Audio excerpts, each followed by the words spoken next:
Konnichiwa, c'est Joe et aujourd'hui je vais vous présenter un nouveau tuto où on va découvrir comment apprendre le japonais avec Netflix. En plus, l'outil est gratuit. Avant de commencer, si vous voulez soutenir la chaîne, c'est très facile. Il suffit de vous abonner sur YouTube, aussi sur ma chaîne Twitch et pourquoi pas sur Instagram.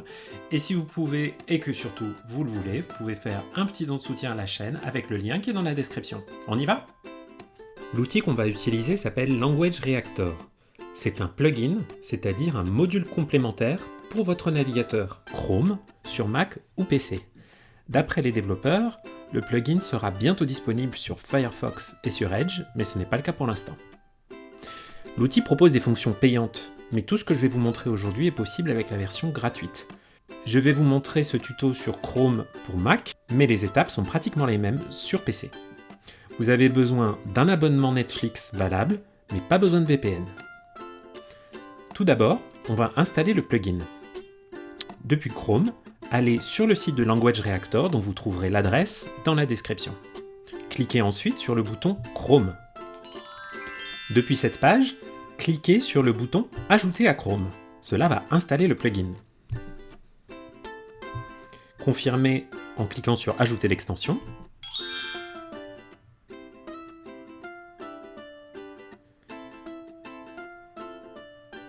L'extension est maintenant installée et vous allez pouvoir l'utiliser. Accédez à Netflix depuis votre navigateur en allant sur netflix.com. Sur le site de Language Reactor, vous trouverez une liste de contenus qui sont disponibles en japonais sur Netflix. Néanmoins, la liste est très incomplète. Il vaut mieux chercher par vous-même. Pour l'exemple, je vais aller regarder un épisode de Agretsuko. Language Reactor va probablement vous demander de confirmer votre langue maternelle. Choisissez le français. Grâce à Language Reactor, on va pouvoir visualiser deux pistes de sous-titres en même temps. La langue d'origine, ici le japonais, et votre langue maternelle, ici le français. Dans la partie droite de l'écran, vous remarquerez qu'il y a un panneau latéral avec la liste de tous les sous-titres du contenu que vous êtes en train de regarder dans la langue d'origine. Vous pouvez cliquer sur le bouton Play situé à gauche d'une réplique pour être ramené automatiquement à ce moment-là de votre contenu. Comme ceci.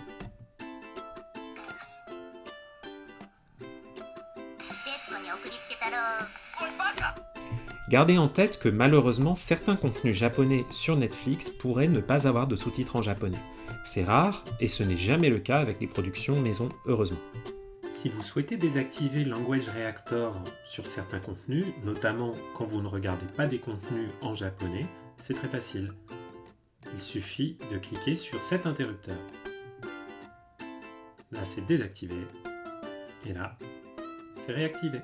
Avant de s'immerger dans des contenus en japonais, il va falloir maintenant ajuster les réglages pour optimiser votre apprentissage. Pour cela, accédez aux options en cliquant sur la roue crantée en bas à droite de l'écran. Vous pouvez vérifier que les langues sont bien paramétrées. Dans la partie « Afficher les translittérations », je vous recommande de sélectionner « Original » plus « Hiragana ». En effet, il faut vite se libérer des romaji quand on apprend le japonais. Si vous êtes un étudiant intermédiaire ou avancé, vous pouvez même choisir « Aucune translittération ». Vous ne verrez alors plus aucun furigana. Mais ne vous inquiétez pas, vous pouvez toujours utiliser un autre plugin en complément pour afficher la prononciation des mots inconnus. On verra ça plus tard. Une option très intéressante est celle de cacher des pistes de sous-titres. Pour les étudiants intermédiaires et avancés, je recommande de flouter les sous-titres dans votre langue maternelle avec l'option « Cacher les traductions ». Je vais vous montrer ensuite comment les révéler quand vous en avez besoin. Vous trouverez aussi une option pour souligner le vocabulaire en fonction de votre niveau d'apprentissage. Les mots moins fréquents apparaîtront en violet, ce qui vous permettra de vous concentrer sur l'acquisition du vocabulaire essentiel correspondant à votre niveau.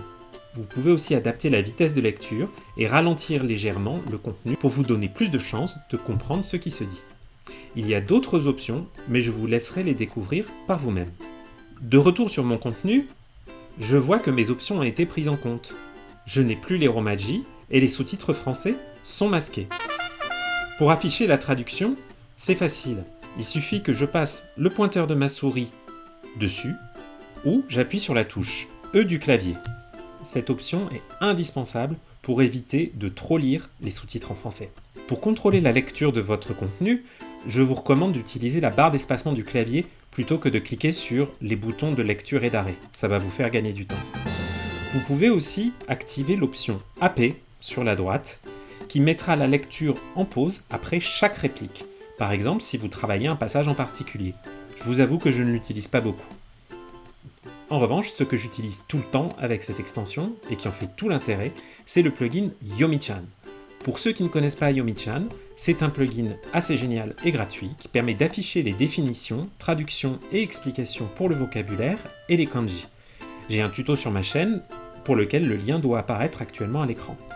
Yomi-chan est entièrement compatible avec les sous-titres de Language Reactor et vous permet d'ajouter en quelques clics les mots que vous découvrirez lors de votre immersion sur Netflix à des cartes de révision sur Anki.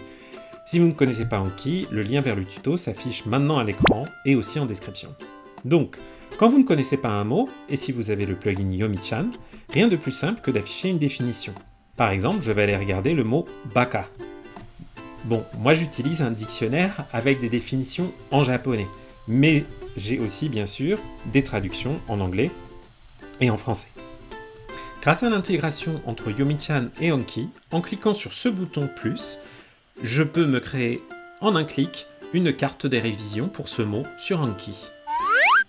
Néanmoins, pour ajouter un maximum de contexte à mes cartes Anki que je crée à partir de contenus vidéo, je fais aussi une capture d'écran de la scène où le mot était utilisé. Sur Mac, le raccourci pour réaliser une capture d'écran partielle, c'est de tenir les touches Commande, Shift, Ctrl et 4. Je ferme également le panneau latéral avant, comme ça. Je prends ma capture d'écran.